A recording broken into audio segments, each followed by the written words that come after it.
घोषणा की थी। इस डे को मनाने के पीछे का जो उद्देश्य है, इसकी समरी मैं आपके सामने थोड़ा रख देता हूं। भारत के वैज्ञानिक भौतिक शास्त्री वैज्ञानिक, उनका नाम है सर चंद्रशेखर वेंकट रमन। आज के दिन 28 फरवरी 1928 को उन्होंने एक डिस्कवरी की थी।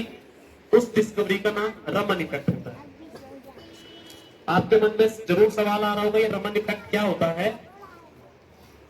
दरअसल जैसा कि आप देख पा रहे होंगे, हमारे ऊपर क्या है, अभी अपने सर के ऊपर देखो क्या है, क्या है सर के ऊपर? आसमान। कलर कैसा है? हाँ, कैसा है? स्काई ब्लू कलर का है। ठीक है, आप देखते होंगे जब सनसेट होता है या फिर सनराइज होता है, उस टाइम पे सन का कलर कैसा दिखाई देता है? ऑरेंज कलर का दिखाई देता है। Very good. और आपने देखा होगा, आपने सी देखे हैं, समुद्र, ओशन देखे हैं। ओशन का कलर कैसा रहता है? ब्लू। कैसा रहता है? तो जब सर चंद्रशेखर वेंकट रमन यानी सीवी रमन 1921 को इंग्लैंड से वापस आ रहे थे, तो किसी शिप में आ रहे थे वो, और शिप में आ रहे थे तो उन्होंने देखा कि जो ओशन का कलर है वो कैसा है? कैसा है? ब्लू। अगर आप और हम जैसे होते तो हमने बोला था ब्लू, सबके लिए ब्लू और मेरे लिए भी क्या है? ब्लू। लेकिन वो क्रिएटिव थे, क्वेश्चन आयर्स करते थे, तो उन्होंने सोचा कि समुद्र का कलर ब्लू कैसे होता है। जैसा आप देख रहे होंगे अभी नदी का कलर कैसा नीचे में दिख रही है, और अभी उस नदी को अगर किसी ग्लास में डालेंगे उस पानी को, तो ब्लू दिखेगा? नहीं दिखेगा। तो उनके माइंड में सवाल आया कि समुद्र का कलर ब्लू कैसे दिखाई देता है। तो इस चीज को बोलते हैं बेटा स्कैटरिंग। जो हमको कलर दिख रहे हैं अपने चारों ओर, जैसा आपकी स्वेटर का कलर कैसा है? ग्रीन। ये देखो पेड़ के कलर कैसे हैं? ग्रीन। दरवाजे का कलर, आपके तमाम प्रकार के चारों जितने भी कलर दिखाई देते हैं वो दिखाई देते हैं लाइट के। लाइट दिख रही होगी, लाइट एक फिनोमेना होती है, उसको हम बोलते हैं स्कैटरिंग। तो ये जो खास एक्सपेरिमेंट जो उनके माइंड में सवाल आया कि यार ये ऐसा ब्लू क्यों दिखाई देता है, इस क्वेश्चन ने एक बहुत बड़ी खोज को जन्म दिया। उसी खोज का नाम क्या था? रमन इफेक्ट। और जो किससे रिलेटेड था? लाइट से। किससे जुड़ा हुआ था? लाइट से। और वे पहले भारतीय वैज्ञानिक थे जिन्होंने भारत के ही नहीं बल्कि एशिया के पहले वैज्ञानिक थे जिनको नोबेल पुरस्कार प्राप्त हुआ था। खोज उन्होंने 1928 में की, और उनको जो नोबेल पुरस्कार प्राप्त हुआ वो 1930 को। चंद्रशेखर वेंकट रमन का ही योगदान है कि आपने एक संस्था सुनी होगी, इसरो। सुना है नाम इसरो? सुना है इसरो? ISRO, इसरो। और उन्हीं का ही योगदान है कि एक दूसरी बड़ी संस्था जो विज्ञान और भारतीय सेना के लिए काम करती है, DRDO। उनके ही सानिध्य में दो व्यक्ति होमी जहांगीर भाभा थे, एक साइंटिस्ट दूसरे, और दूसरे साइंटिस्ट थे विक्रम साराभाई। उन्होंने ही उनके साथ काम किया, और तब जाकर के भारत के लिए दो प्रसिद्ध अकादमी इसरो और जो DRDO जैसी संस्थाओं का विमोचन किया। दूसरी सबसे बड़ी बात है, आपको पता लग रहा होगा कि यार ये रमन जो इफेक्ट होता है, ध्यान देंगे, रमन जो इफेक्ट होता है ये कहां काम आता है। मैं आपको सिंपल सा एग्जांपल देता हूं। इतनी बड़ी खोज थी ये। आपने 2020 में एक महामारी चली थी, कौन सी? Corona virus. पता है आपको? हाँ, कोरोना वायरस। तो कोरोना वायरस का जो वायरस है उसको हम RNA वायरस बोलते हैं। उस वायरस की आइडेंटिफाई करने के लिए वो वायरस कैसा है, इसकी पहचान के लिए जो रमन स्पेक्ट्रोस्कोपी, जब रमन ने खोज की थी 1928 में, 1928 में, उस टाइम का आरएनए वायरस इसकी आइडेंटिफाई करने के लिए रमन स्पेक्ट्रोस्कोपी का यूज किया जाता है। दूसरा, जो आपको फिंगरप्रिंट स्कैनिंग पता है आपको, फिंगरप्रिंट होता है फोन में, हाँ, तो स्कैनिंग करने का जो यूज हो वो भी बेस्ड होता है रमन स्पेक्ट्रोस्कोपी पे। तो इतनी महत्वपूर्ण खोज थी, आज भी रमन प्रभाव पे बहुत सारी खोजें हो रही हैं उनके सिद्धांतों के आधार पर, जो कि हमारे लिए बहुत गर्व की बात है कि वे भारतीय वैज्ञानिक हुए हैं और जिन्होंने प्रथम विज्ञान के क्षेत्र में नोबेल पुरस्कार प्राप्त किया है। उसके बाद उन्होंने भारत रत्न भी प्राप्त किया, तमाम प्रकार के जो सम्मानों से सम्मानित हुए हैं। इस चीज को मद्देनजर रखते हुए मैंने अभी एक डेट बोली थी, 28 फरवरी 1987 को घोषणा हुई कि इस दिन को हम विज्ञान दिवस के रूप में मनाएंगे। और मैं महत्वपूर्ण चीजें बता देता हूं, इस दिवस को मनाने के पीछे जो कारण होता है, उद्देश्य होता है, वो ये है कि विज्ञान के क्षेत्र में बच्चों के दिमाग में नई सृजनात्मकता, क्रिएटिविटी और नए नए वैज्ञानिक आविष्कारों से उनको प्रोत्साहित किया जाए और विज्ञान में नए आविष्कारों के लिए उनका मार्गदर्शन किया जाए। इस दिवस को मनाने का रीजन ही यही है कि बच्चों में हम जो साइंटिफिक टेंडेंसी है, वैज्ञानिक प्रवृत्ति है, उसको हम जागृत करें। और वैज्ञानिक प्रवृत्ति क्या है, मैं कई बार क्लास में बोलता हूं, वैज्ञानिक प्रवृत्ति का मतलब होता है कि किसी भी चीज का कारण जाने हुए, यह क्यों होता है, कैसे होता है, किस लिए होता है, इसको जानने के बाद ही किसी चीज को अपनाना, ये वैज्ञानिक प्रवृत्ति होती है। अगर कोई घटना आपको दिखती है, सामने हो रही है, तो प्रश्न मन में आना चाहिए क्यों हो रहा है और किस लिए हो रहा है, इसको ऐसा हो रहा है तो क्यों हो रहा है। ये क्वेश्चन अगर माइंड में आते हैं, इस टेंडेंसी को बोलते हैं साइंटिफिक टेंडेंसी। आप कहीं ना कहीं अपने आप में वैज्ञानिक हैं, आपके मन में भी बहुत सारे क्वेश्चन आते हैं।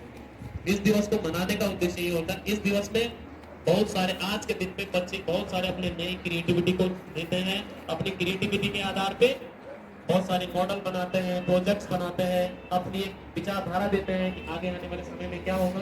मैं आपको एक एग्जाम्पल देता हूँ, अभी रुद्रप्रयाग के बच्चे का चयन हुआ है विज्ञान महोत्सव के लिए, नाम ध्यान नहीं आ रहा मुझे, लेकिन उन्होंने ड्रोन बनाया है, वो काफी आधुनिक सुविधाओं से लैस है, रुद्रप्रयाग में पड़ता है, उसका विज्ञान महोत्सव देहरादून में होगा, उसके लिए चयन हुआ है। ऐसा ही होता है, आप में भी कई टेंडेंसी होती है, आपके मन में भी विचार आते होंगे, यदि ऐसा होता तो शायद कहीं ना कहीं सभी लोगों के लिए लाभकारी सिद्ध होता। इस दिवस को मनाने का ही उद्देश्य यह है कि हम विज्ञान के नए नए आविष्कारों की खोज करें और विज्ञान से संबंधित सिद्धांतों का प्रयोग करें, विज्ञान की प्रवृत्ति को जागृत करें और अपने देश, समाज और जो पूरा अपने जो क्षेत्र है उसके लिए नाम रोशन करें वैज्ञानिक आविष्कारों के आधार पर। धन्यवाद। विज्ञान दिवस मनाते हैं, वो तो सर ने सारा एक्सप्लेन कर दिया क्यों मनाते हैं, किस उपलक्ष्य में मनाते हैं, 28 फरवरी को मनाते हैं। और सर ने लास्ट में ये बताया कि क्यों मनाते हैं, तो क्यों सर ने बोला कि बच्चों में जो एबिलिटी होती है, उनकी जो थिंकिंग होती है, उनको सुधारने के लिए। तो मुझे नहीं लगता कि आपको इसके बारे में हमें कुछ ज़्यादा बताने की ज़रूरत है, क्योंकि आपकी थिंकिंग यहाँ दिख रही है, इतने चार्ज है, इतने मॉडल हैं कि हम आपको बताने के उसमें है ही, है ना।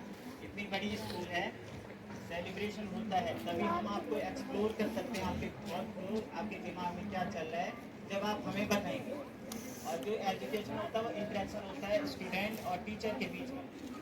अगर स्टूडेंट बोल रहा है और टीचर सोया हुआ है, उसे एजुकेशन नहीं बोलते हैं। और जो अगर स्टूडेंट सोया हुआ है और टीचर आपको सपोर्ट कर रहा है कि आप करो, सबको बोला था कि कल अपने अपने चार हो गया, मॉडल हो गया, बना के लाना, आप छोटा सा भी ले आते तो बहुत ही खुशी होती है। आप उसको एक्सप्लेन करते हैं, यहाँ पे जो इन्होंने बनाया है यहाँ पे एक्सप्लेन करेंगे किस टाइप के उनको बनाने में दिक्कत आई है, किस हिसाब से इन्होंने बनाया है, तो हम उन्हें और थॉट्स दे सकते हैं।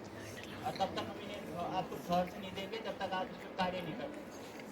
तो बताने के लिए तो ज़्यादा क्या बताएं, 28 फरवरी को जो सीवी रमन है उनका ना जन्मदिन है ना, उनकी यहाँ पे डेथ एनिवर्सरी ऐसे बहुत बच्चे समझते हैं कि उनके जन्मदिन हुआ है, उनके जन्मदिन के उपलक्ष्य में मनाते हैं, ऐसे कुछ नहीं है। 28 फरवरी को 1928 को उन्होंने रमन इफेक्ट की खोज की थी। कहाँ कहाँ यूज होता है वो सर ने बता दिया कि हमें जितने भी कलर दिखते हैं, चाहे प्लांट ग्रीन दिखाई दे रहा है या स्काई हमें ब्लू कलर का दिखाई दे रहा है, तो वो किस कारण दिखता है, तो वो सब रमन इफेक्ट के कारण ही दिखता है, जो उन्होंने बताया है, जो प्रकाश का प्रकीर्णन की खोज की थी। ठीक, उसके यूज बहुत जगह होते हैं, आपकी केमिस्ट्री में होते हैं, फिजिक्स में, तो ये फिजिक्स की ये खोज थी, लेकिन केमिस्ट्री हो गया, बायो हो गया, आपके मेडिसिनल जो मेडिकल में जितने भी यूजेज होते हैं, फिंगर प्रिंटिंग वगैरह हो गई, उन सब में इनका यूज होता है। ठीक, और यहाँ पे इस खोज के लिए सीवी रमन जी को 1930 में फर्स्ट भौतिक में पहला अवार्ड मिला था, नोबेल प्राइज। ठीक, और इसी के साथ साथ जो अभी सर ने बोला कि रुद्रप्रयाग के एक छात्र का सिलेक्शन हुआ है, वो राजकीय इंटर कॉलेज, आदर्श राजकीय इंटर कॉलेज रुद्रप्रयाग में पढ़ने वाला है, शुभम काला। शुभम काला उसका नाम है, और उनका अभी सिलेक्शन, वो जब वो 9th क्लास में थे तब से वो ड्रोन बनाने की कोशिश करें। जब आपके डीएम थे मंगेश गनियाल जी, उस टाइम पे उन्होंने उनकी मदद की थी, और उस टाइम से वो लगे हुए 9th 10th, अभी वो इंटर के छात्र हैं, और उनका सिलेक्शन हो गया है विज्ञान महोत्सव के लिए। तो ये बहुत बड़ी बात है कि एक आपके क्षेत्र का बालक है जो आपके ऐसे कार्य करे कि ड्रोन बना रहे हैं, और वो ड्रोन वो भारतीय सेना के लिए क्या कर रहे हैं, बनाने की कोशिश कर रहे हैं। जो हमारी इंडियन आर्मी है उनके लिए वो ड्रोन क्या करेंगे, देंगे बना के, और उनका सपोर्ट बहुत सारे सपोर्ट करते हैं। सपोर्ट तभी करेंगे जब आप कार्य करेंगे। आपके पीछे अगर आप बैठे हुए हैं तो आपका सपोर्ट कोई नहीं करता है। लोग बोलते हैं कि उसने ऐसे किया, उसके पास पैसे नहीं होंगे, या उसको इन्होंने पैसे दिए हैं, तभी पैसे लेते हैं जब आप कार्य करते हैं। तो जो आपका साइंस डे सेलिब्रेशन किया जाता है, ये अदर्स जो भी डे सेलिब्रेट किए जाते हैं स्कूल में, वो इसलिए किए जाते हैं कि आपके दिमाग में जो भी थॉट्स हैं उनको हम एक्सप्लोर करें, उनको बाहर निकालें। और साइंस ही है आपका व्हाट, व्हाई एंड हाउ। क्या, पहले तो कोई चीज़ है, ये क्या है, फिर ये ऐसे कैसे हो गई, और हाउ ये इसमें हम क्या कर सकते हैं, आगे ये कैसे हो गई, और इसमें हम आगे हम क्या कार्य कर सकते हैं, इसी को साइंस बोलते हैं। और आपके इस साइंस को दिमाग में जो आपकी एबिलिटी है, जो आप कार्य कर सकते हैं, उस सबको सुधारने के लिए छोटे छोटे सेलिब्रेशन किए जाते हैं विद्यालय में। तो मैं यहाँ पे ज़्यादा समय न देते हुए जिन बालकों ने यहाँ पे अपना कार्य किया है उनसे जानेंगे कि उन्होंने कैसे ये बनाए हैं। और अगर आप में से कोई बच्चा है जो साइंस डे के उपलक्ष्य में कुछ बोलना चाहता है, तो मैंने उनसे उनको बोला था, आ सकते हैं, आराम से आ सकते हैं, अपने विचार दे सकते हैं यहाँ पे। Thank you.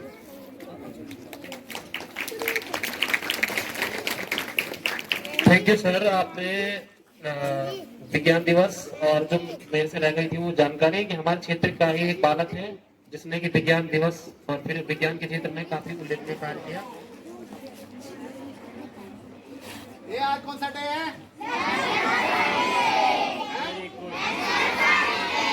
क्या हुआ था इस दिन बताओ? तो वही तो फिर वापस कौन से साइंटिस्ट का नाम क्या था? कहाँ के थे ये? इंडिया के थे। अच्छा ये बताओ, इनको फर्स्ट क्या मिला? इंडिया में नहीं बल्कि एशिया के भी थे। Very good. अच्छा ये बताओ, साइंटिस्ट बनेंगे तुम लोग?